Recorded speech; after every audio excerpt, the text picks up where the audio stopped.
नमस्कार दोस्तों। आज 12 मार्च 2026 है। सोचो दुनिया का सबसे important check point strait of Hormuz, जहां से 20% ऑफ ग्लोबल ऑयल गुजरता है, वो इफेक्टिवली बंद हो चुका है। ईरान ने यूएस इजराइल वॉर के 12 दिन में 3 शिप्स पर ड्रोन और प्रोजेक्टाइल अटैक्स किए, दर्जनों में डाल दिया और टैंकर ट्रैफिक 70 to 80% जीरो हो गया। कैप्टन इंश्योरेंस नहीं पा रहे हैं। यूएस ने अभी स्कॉट रिफ्यूज कर रहा है। Result global oil price $115 plus. India में ये कहानी अब आपके घर तक पहुंच रहा है। लेकिन ये सिर्फ इंटरनेशनल वार नहीं, ये हमारी एनर्जी लाइफलाइन पर सीधा अटैक है। भारत हर दिन 2.5 मिलियन बैरल क्रूड इंपोर्ट करता था, जिसमें 48.7% मिडिल ईस्ट से हरमोज रूट पे। एलपीजी में 91% से ज्यादा गल्फ से आता था। अब 37 इंडियन ऑयल और एलपीजी टैंकर्स वहां फंसे हुए हैं। अल्टरनेटिव रूट अफ्रीका के cape of god of hope से 2-3 हफ्ते एक्स्ट्रा लग रहा है, और खर्चा $1 लाख ज्यादा।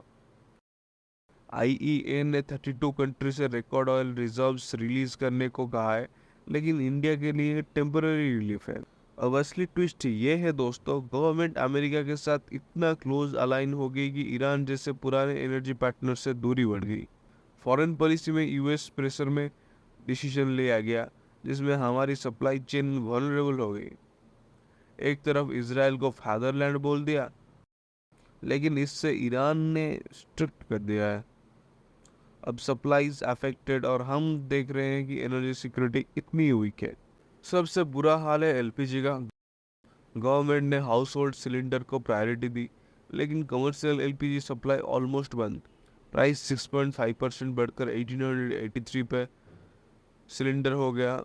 मुंबई, बेंगलोर, चेन्नई में होटल्स और रेस्टोरेंट 20 to 50% कैपेसिटी पर चल रहे हैं या बंद होने की वार्निंग दे रहे हैं। हॉस्टल और मेस वाले स्टूडेंट्स और ऑफिस वर्कर्स जो बाहर खाते हैं, उनके लिए खाना मिलना मुश्किल हो गया। मेस किचन में कुकिंग गैस नहीं है, तो फूड सर्विस रुक गया। बाहर खाना महंगा, घर का बजट बिगड़ रहा है। अब सवाल उठ रहा है कि गवर्नमेंट की एनर्जी पॉलिसी इतनी बेकार क्यों?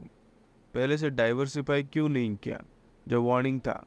रशिया ने इंपोर्ट्स बढ़ाया था, लेकिन शॉर्ट टर्म में 25 to 40 दिन के स्टॉक्स बचे हैं। अब 70% क्रूड नॉन हॉर्मोज रूट से ला रहे हैं। डोमेस्टिक एलपीजी प्रोडक्शन 10% बढ़ाया।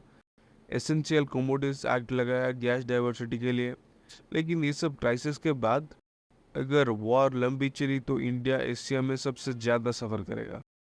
Rupees weak, inflation off, current account deficit बढ़ेगा। लॉन्ग टर्म में क्यों नहीं सोचा? Heavy middle east dependence, America Israel ties से ईरान इग्नोर किया। दोस्तों, ये कहानी अभी ख़त्म नहीं हुई। स्टॉक से 40 to 45 दिन के क्वेश्चन के लिए रशियन ऑयल और बायोफ्यूल्स बढ़ा रहे हैं। लेकिन अगर सिचुएशन बिगड़ी तो हर स्टूडेंट, हर फैमिली, हर बिजनेस पर असर पड़ेगा। गवर्नमेंट बोल रही है नो क्राइसिस, लेकिन रियल में आम आदमी सफ़र कर रहा है। ये ब्रेकडाउन इन्फॉर्मेटिव लगा तो लाइक कर दो, सब्सक्राइब करो डीप ड्राइव के लिए। हम नेक्स्ट अपडेट में और डिटेल्स देंगे। Stay safe, stay informed, piece.